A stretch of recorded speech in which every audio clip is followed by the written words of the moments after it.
Hello dear student, मैं Shubham Shekhar class 10th की mathematics में आपका स्वागत करता हूं। और आज हमारा मैथमेटिक्स का ये चैप्टर 3 ले रखा है, दो चर वाले रैखिक समीकरण युग्म। ठीक है ना। तो जो ये पार्ट है, तो इस पार्ट की प्रश्नावली के सवालों को हल कराने से पहले मैं यहाँ पे इस प्रश्नावली में मतलब कि जो हमारी पहली प्रश्नावली चलेगी, दूसरी चलेगी, तीसरी चलेगी, तो इसमें हमारे जो इम्पोर्टेंट फॉर्मूले यूज होंगे, तो वो कौन कौन से फॉर्मूले यूज होंगे, तो आज खाली बात करेंगे जो हमारे इम्पोर्टेंट फॉर्मूले हैं। तो इम्पोर्टेंट फॉर्मूले की तरफ तो देखिए, इसमें दो चर वाले रैखिक समीकरण युग्म में कैसे इंपॉर्टेंट फॉर्मूले बनते हैं हमारे। देखिए, जिसका नाम है दो चर वाले रैखिक समीकरण युग्म, यानी कि इसमें दो चर होंगे। ठीक है ना। अब दो इक्वेशंस भी बनेंगे इसमें। ठीक है। तो देखिए, जैसे पहला इक्वेशन है मेरा a1x plus b1y plus c1 is equal to 0, ये पहला इक्वेशन हो गया। और दूसरा इक्वेशन हो गया मेरा a2x plus b2y and plus c2 is equal to 0, ये दूसरा इक्वेशन है। ठीक है। अब ये हमारे पास दो इक्वेशंस हो गए, a1x plus b1y plus c1 is equal to 0 and a2x plus b2y plus c2 is equal to 0। ठीक है ना। तो ये हो गए मेरे पास दो चर वाले रैखिक समीकरण। अब ये दो चर कौन कौन से इसमें देखिए, जो ये x है, ठीक है ना, तो ये x और y and x and y, यहाँ पे क्या हो गई, x एंड y दो चर जुड़े हुए इनके साथ। ठीक है ना। ये इन कॉन्स्टेंटों के साथ में क्या जुड़े हुए हैं, ये दो चर जुड़े हुए हैं, तो इसलिए इसका नाम रखा गया दो चर वाले रैखिक समीकरण युग्म। ठीक है ना। अब जब इसमें फॉर्मूले यूज होते हैं, तो अगर बात करते हैं हम खाली इसके हल की, ठीक है ना, कि इसमें कौन सा हल होगा, क्या होगा, तो देखिए, अगर फॉर्मूला मेरे पास इस टाइप का होता है, किस टाइप का, कि a1 बटा a2 not is equal to b1 बटा b2। ठीक है ना। अगर मेरा फॉर्मूला इस टाइप का होता है कि a1 बटा a2 is not is equal to b1 बटा b2, अगर इस टाइप का फॉर्मूला होता है, तो ये होता है एक अद्वितीय हल। ठीक है ना। ये कैसा हल होता है, एक अद्वितीय हल होता है, एक अद्वितीय हल। ठीक है ना। एक अद्वितीय हल की स्थिति है। ठीक है। या फिर इसको दूसरा बोलते हैं कि समीकरण युग्म का ये एक समीकरण युग्म का एक अद्वितीय हल हो गया। ठीक है ना। अद्वितीय हल की स्थिति में आएगा हमारे पास a1 बटा a2 and not is equal to b1 बटा b2। ठीक है ना।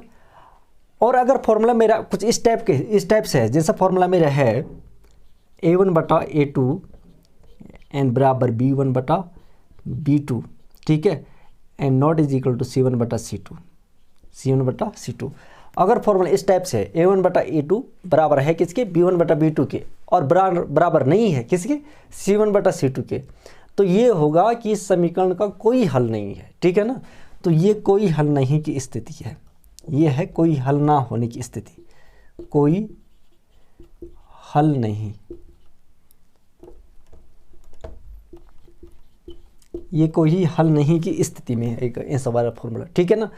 और अगर मेरा फॉर्मूला इस टाइप से आता है, किस टाइप से फॉर्मूला, अगर फॉर्मूला इस टाइप से बनता है, ये पहला फॉर्मूला है और ये दूसरा फॉर्मूला जनरेट होता है, और तीसरा फॉर्मूला कुछ इस टाइप से मेरे जनरेट होता है, अगर a1 बटा a2, ठीक है ना, बराबर है b1 बटा b2 के, और ये बराबर है c1 बटा c2 के, अगर तीनों की तीनों वैल्यू बराबर आती हैं, ठीक है ना, तो ये फिर किस टाइप का हल होगा, ये होगा अपरिमित रूप से अनेक हल। ठीक है ना।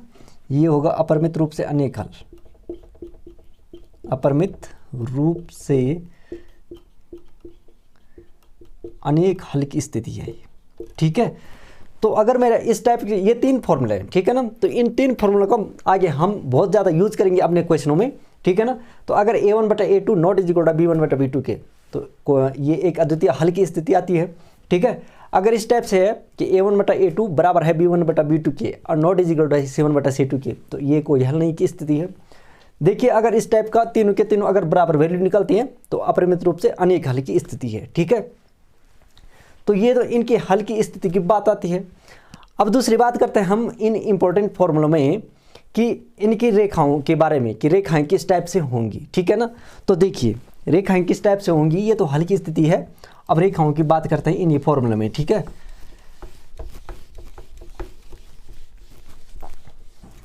रेखाओं के लिए अगर फॉर्मूला मेरा इस टाइप से बनता है, a1 बटा a2 not is equal to b1 बटा b2 की, ठीक है, तो ये आएगा एक प्रतिच्छेदी रेखा। कैसी रेखा आएगी, प्रतिच्छेदी रेखा। प्रतिच्छेदी ये रेखाएं आएंगी, ठीक है, ये आएगा प्रतिच्छेदी रेखाएं, ठीक है। और प्रतिच्छेदी रेखाएं कैसे आएंगी, देखिए प्रतिच्छेदी रेखाएं होती हैं ऐसी, ठीक है ना, ये कोई दो प्रकार की रेखाएं आएंगी और इस टाइप से आएंगी, ठीक है।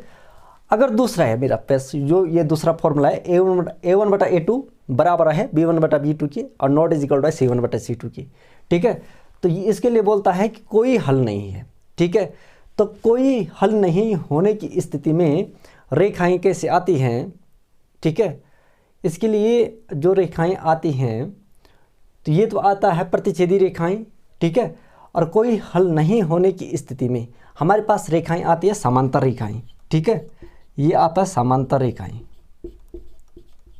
अगर कोई हल नहीं है तो रेखाएं समांतर रेखाएं आएंगी, ठीक है।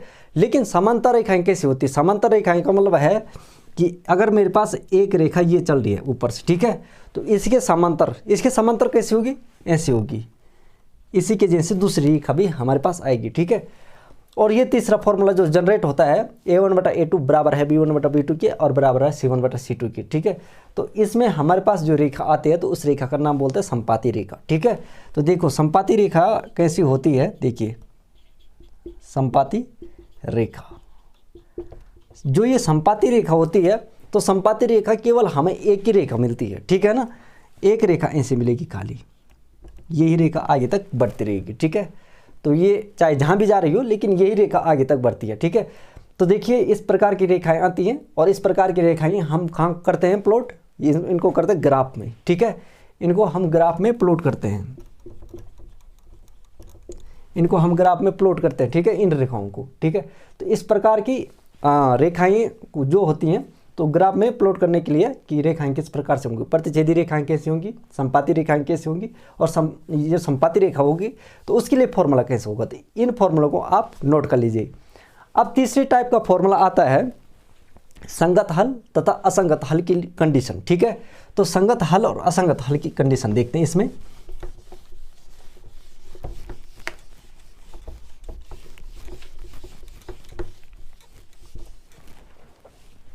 जो हमारे पास अगर फॉर्मूला संगत हल और असंगत हल की बात आती है तो अगर फॉर्मूला इस टाइप से जनरेट होता है, ठीक है, तो ये हल होता है मेरा संगत हल, ठीक है ना, ये संगत होता है, ये संगत हल की कंडीशन है, ठीक है। और अगर इस टाइप की कंडीशन फॉलो करता है, अगर हमारा कोई क्वेश्चन इस टाइप की कंडीशन को फॉलो करता है तो ये कंडीशन होती है असंगत हल की,